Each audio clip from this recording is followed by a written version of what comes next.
Just as learning to read and write takes practice, so does the art of active listening. Simply hearing someone isn't enough. You have to be very conscious and mindful of what skills you need to develop to be a great listener. Active listening is one of the strongest relationship-building skills you can have. It establishes respect and concern for your partner's viewpoints and makes it easier for you to process information that's intricate and difficult to understand through passive listening. It also eases the communication process. Active listening helps you get better informed on what the other person's needs are and therefore makes you less anxious and more open with your responses. Listening involves more than your sense of hearing or sustaining eye contact. Your brain needs to compute several other aspects as well.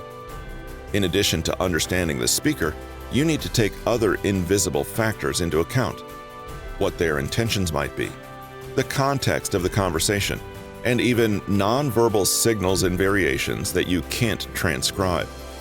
At the same time, we have to push our ego out of the way so we can truly access what the other person is saying. We call this process active listening because it engages so many parts of our mind and makes us do something to understand what's being communicated. Therapists, good ones at least, are excellent models of how to be an active listener. They listen to their clients with a clear purpose. If there's something they're hearing that they're not 100% sure about, they encourage their clients to be clear and deliberate. They try to restate their patients' statements and ask them to elaborate on what they mean. Above all, they try to make their clients feel calm and safe about communicating through contemplation, clear body language, and a spirit of empathy. Active listening involves a few essential elements that you can start concentrating on almost immediately. Comprehending.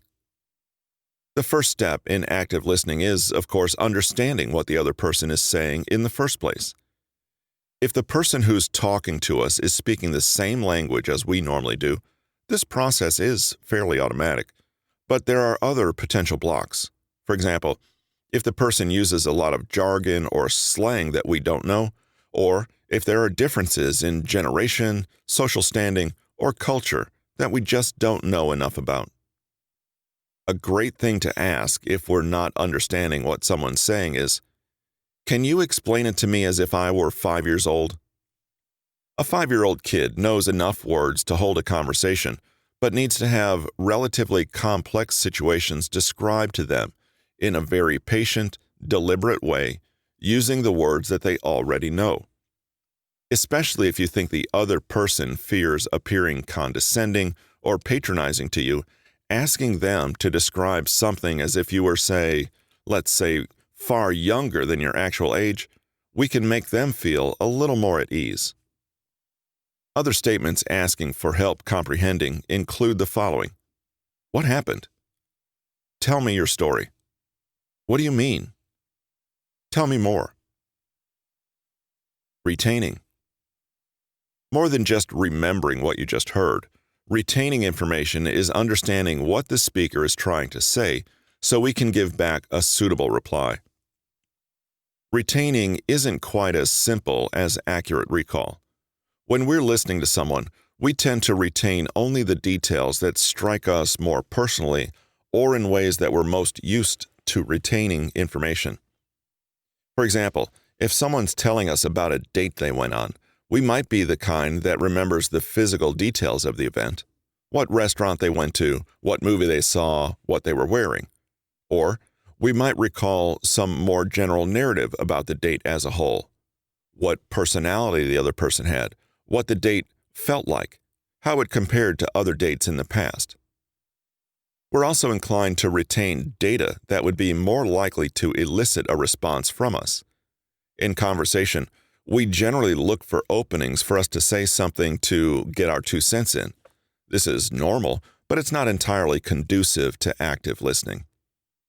To properly retain what our conversation partner is telling us, we have to put our egos away and focus squarely on the other person's words.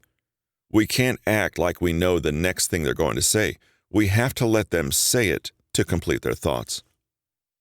Retaining is also held back by a variety of things, including distractions, cognitive bias, or memory-related problems. To ensure you're getting all the relevant information you need, you could ask, "What does that mean to you? How did that make you feel? What was your reaction?" Responding. Active listening requires an effort to form a knowing and proper response. Otherwise, the speaker might feel like they're talking to a brick wall. An effective response will demonstrate our concern for what they're talking about. You're listening, comprehending, and retaining already. A quality response will prove that you understand everything they've said and picked up on their nonverbal communication. Like retaining, it's important that a response isn't tinted with our own ego or ideas. You're trying to get a sense of the other person's feelings and opinions without biases you've developed. Responses in active listening should be reflective of what the speaker has said. They should display a deep interest in your partner's thoughts and feelings. Rather than shaping our own opinions and viewpoints, good responses in active listening help both parties make their own self-discoveries. In issuing a quality response, try to reply to your partner's thoughts and feelings. You can do this by restating what they've said in your own words. Stay within their standpoint when you respond. Introducing a suggestion or idea that doesn't have anything to do with their immediate situation could be too jarring or distracting. Don't offer a contradictory or conflicting opinion until you have fully understood, as much as you can, everything your partner is conveying to you. And even then, try to keep strong judgments tamped down. Here are some positive responses in active listening. "I'm intrigued by your story. That sounds like a blank situation. I can see how you'd feel that way. I get the sense that you feel something has to change. What would you like to see happen? Do you feel anxious about this situation?" The general goal of active listening is to fully grasp the viewpoint or life experience of the person who's speaking to you and for you to absorb that information in a meaningful way that could spur you to new knowledge and understanding. To accomplish the goals of comprehending, retaining, and responding, you can employ a few or more of these techniques. Restating.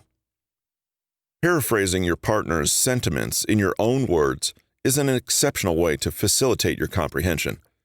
It's important not to simply repeat what they said back to them like a parrot, but rather to show that you've caught the essence of what they were saying. Them. That situation confused and scared me. You. It must have felt like a dangerous moment. It must have been hard to know what to do. Reflecting. An alternative way of restating is to frame your reply along the lines of emotions rather than events or story points. Reflecting gives the speaker's story a deeper level that you can prove you have a handle on. Them. So in the end, my dad said he knew all along I wouldn't get into that college. You. That's terrible. That sounds like a cruel kind of rejection. Summarizing. Try to verbally round up the details of a speaker's story into a concise form that displays that you get the whole picture. Probing.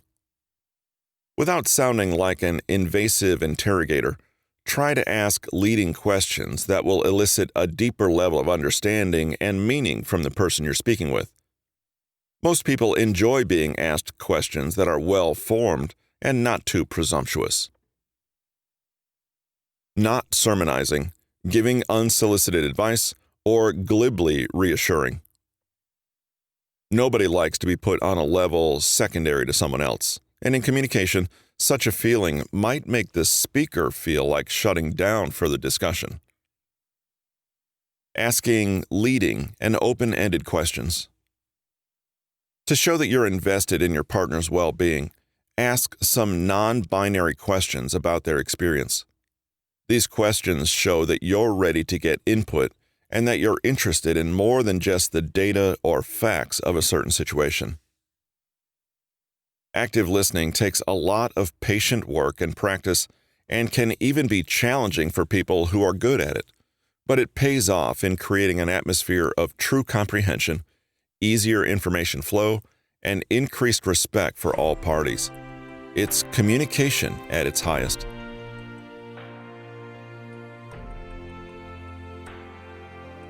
Hello, listeners. We're going to break from the episode for just a moment to bring you a word from our sponsor, Let's Get Checked. You know now about the availability and importance of the male hormone test, but Let's Get Checked has a full suite of wellness tests designed for those who want to take control of their health. A simple at-home test can give you insight into the health of your thyroid, liver, colon, and kidneys. You can also check for blood levels of cortisol, cholesterol, your vitamin levels, iron and omega fatty acid levels, folate, and C-reactive proteins. Tests are available to help you diagnose and manage Lyme disease, diabetes, and celiac disease, as well as their new, less invasive test for COVID-19. Take a moment to check out their full line of health and wellness tests and get your 20% discount by going to trylgc.com/NMG. That's trylgc.com/N as in Newton, M as in media, G as in group. And now, let's get back to the podcast episode.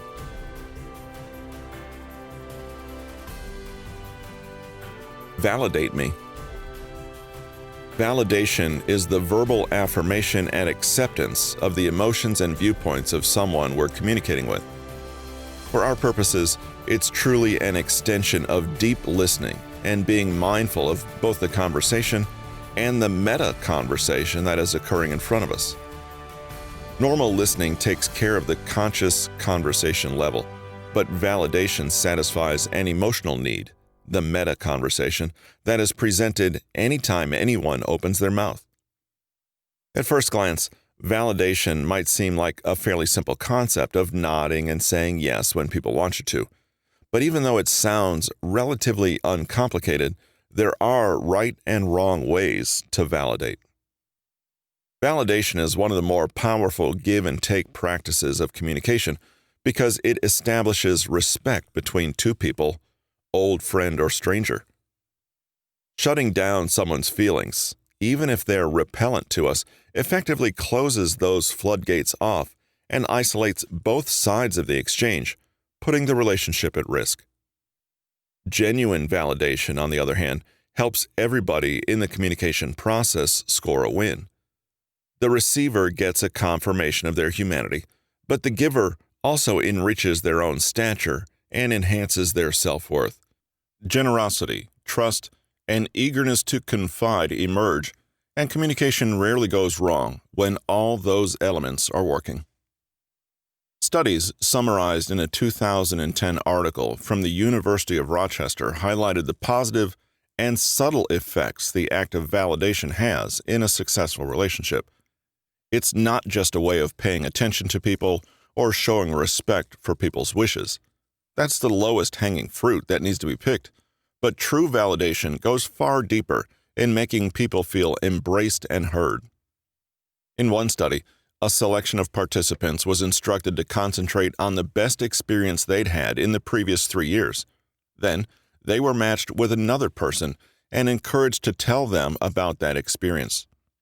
Unbeknownst to them, that other person was not a subject in the study, but someone, a confederate as the researchers put it, who'd been trained to respond in a favorable way to their experience.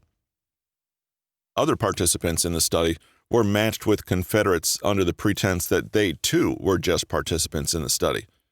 Instead of talking about their positive experience, though, they participated in a fun activity that involved drawing. The feedback from the respondents after the third experiment showed an interesting split. Subjects who took part in the fun activity reported liking their partners more and that they'd enjoyed their time with them more than those who'd only spoken with them. But those who had discussed their experience and gotten a supportive response reported that they trusted the other person more and that they were more likely to be open with their private thoughts and feelings with those confederates. These affirmations caused test subjects to feel even better about their positive experiences. They felt more assured about the daily, basic structures of their lives and generated a large amount of goodwill in return. They got another level of satisfaction and value on top of the original experience, all from a somewhat simple act of validation. It's important to note that the positive events the subjects were talking about were not all major milestones that are commonly validated on a mass level, positive life changers like graduation, marriage, or childbirth. Most of them were simply happy experiences or interactions, things that happen more commonly. But the validation of these smaller events was just as significant to the subjects, if not more. Getting supportive remarks about them fostered conditions of trust and confidence, not to mention generosity in return.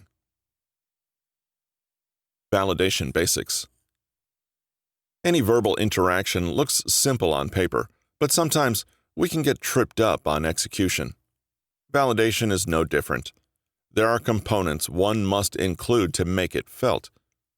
When someone confides in us or expresses a certain immediate emotion, they're looking to have that emotion processed and accepted by whomever they're talking with. That doesn't always happen. There are two main components of an act of validation that define its success. Identifying the emotion. While recognizing our own emotions is a crucial part of our personal mental health, being able to do so with someone else is a big plus in our relationship and social health.